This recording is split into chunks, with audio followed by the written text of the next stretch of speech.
So if we went back to fundamental principles, we would recognize that at the common law, persons had three absolute rights, meaning they did not come from society, they did not come from a judicial declaration or a statute.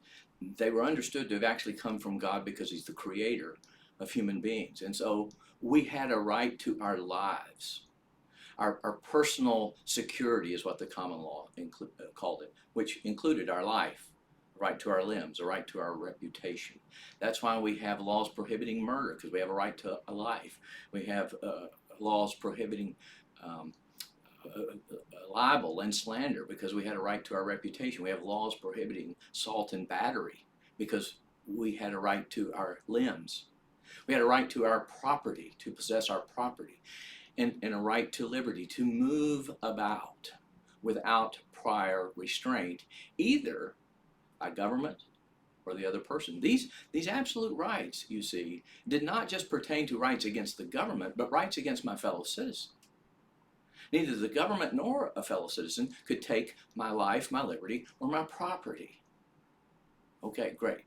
But absolute did not mean that they could not be lost or forfeited, but they could only be lost or forfeited if people committed what was called a wrong. That wrong had to be set forth by law, and then the commission of the wrong had to be proved by a fair process. That's what we call due process of law. So those out there demanding their liberty and their freedom and their right to life and their freedom from being vaccinated either by the government or from a private entity, that would be the bodily integrity, right? They have to understand that it was never understood that we were all a universe to ourselves. This is the ancient question the Greeks faced of unity and diversity. How do you have unity and still have diversity? And see, we've got to grapple with fundamental things we have long forgotten. Now, here I believe is the immediate problem. The legislature years ago passed a statute that said when we have certain emergencies, the normal bureaucratic processes of government can't function quickly enough.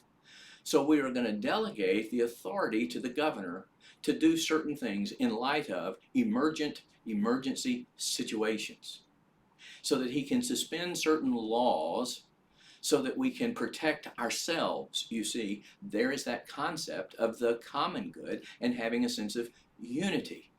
That your liberty cannot destroy my liberty. Your right to life cannot destroy my right to life. So how do we have unity and diversity?